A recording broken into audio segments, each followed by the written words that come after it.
What's going on, everybody? Welcome to another Q&A interaction here with your music theory questions.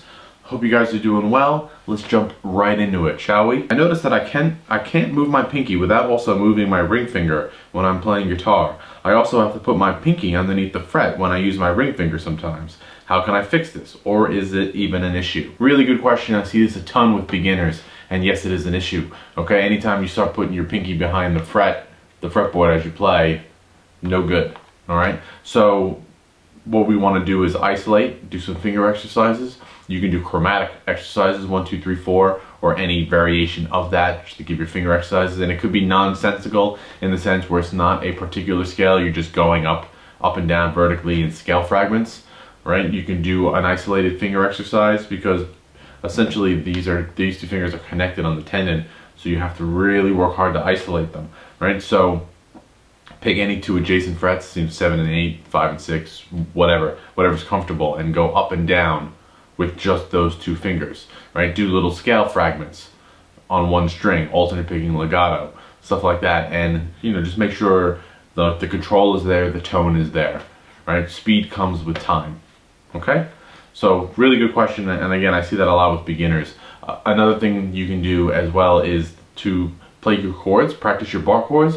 I'm assuming since you're putting your finger back there, maybe bar chords are an issue. So one thing I used to do as a beginner, when I was a beginner, was I used to just make the bar chord and put it where my fingers were supposed to go, but I didn't squeeze, there was no tension, and then I would just watch a movie or something and hold that chord for 5 minutes. And I did that for a little while, and next thing you know, I felt my hand kind of just naturally going to the shapes of the chords. That could really help too. Playing chords with, say, like the major bar chord on the off of the 5th string, where you're barring 3 strings with your ring finger, add some pinky to some of those chords, play some sus chords, play some 9 chords above it. Am I missing something here, or is that minor 9 chord without a 5th? Yes, it is. It is missing its 5th. This is a question on my incorporating jazz chords into metal video I did forever ago, and I was just kind of outlining chords, 7th chords, and I use a lot of shell chord voicings. And when you start building extending chords, you have a lot of notes there, and one of the notes that you can leave out or omit is the 5th, because it has no effect on the chord. It doesn't make it major or minor, and it doesn't make it a 7th chord.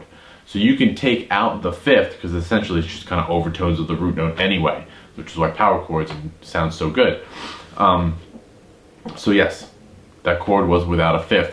So a shell voicing is a root note, a 3rd, and a 7th. So the 3rd is the note that makes it major or minor, gives it its chord quality, and then the 7th is the extension, or the 9th is another extension, right?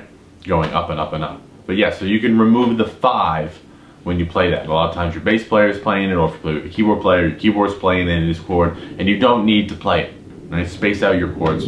Okay, omit the 5th, unless it's a sharp or flat 5, because then it's an alteration in the dominant chord, and that has an effect over the overall sound.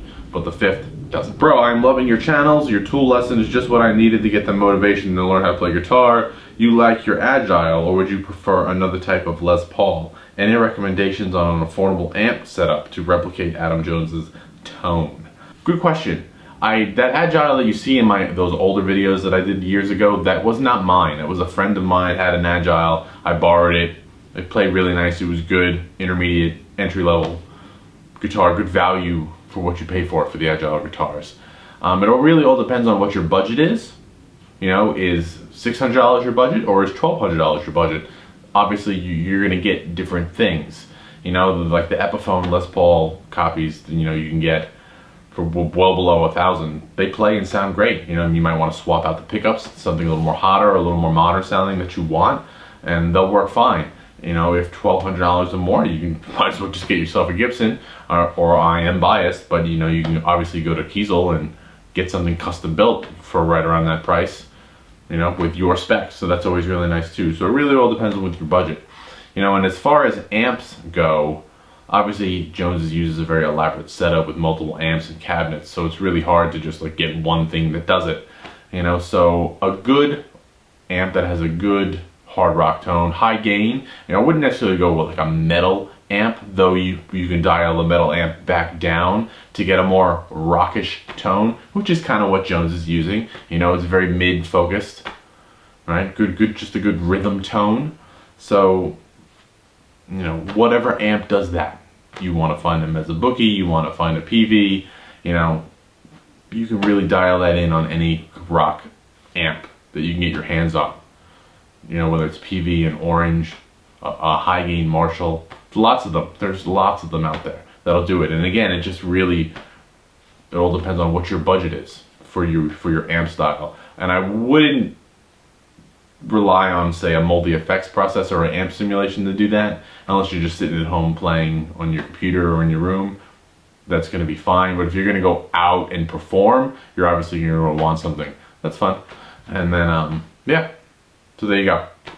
So you know, you can continue that conversation down in the comments below, and we can talk about it more. Okay, so that's awesome. Good questions for this week's Q&A. So that's what I'm talking about. Leave your questions down below and we will talk about them.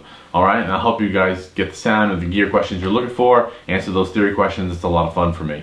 So, as always, leave your questions below and let me know what you're coming up with. So until then, I'll see you next time. Thanks a lot.